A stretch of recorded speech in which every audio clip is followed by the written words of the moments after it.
Welcome to the Slop Farm. Enjoy the video.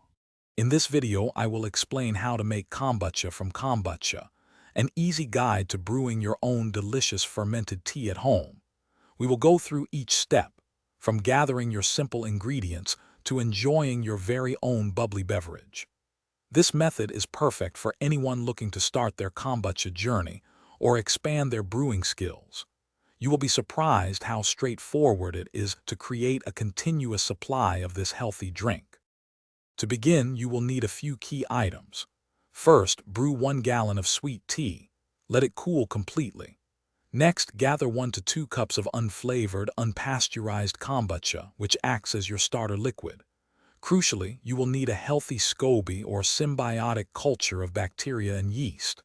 Finally, have a clean 1-gallon glass jar, a breathable cloth cover, and a rubber band ready for your brewing vessel. Now for the brewing. Pour your cooled sweet tea into the clean 1-gallon jar. Gently add the 1 to 2 cups of starter kombucha. Carefully place your Scoby into the liquid. It might float or sink, both are fine. Cover the jar opening with your breathable cloth and secure it tightly with a rubber band. Place your brew in a quiet spot, away from direct sunlight, and let it ferment for about 7 to 10 days. Once your primary fermentation is complete, remove the Scoby and reserve about 2 cups of the liquid for your next batch.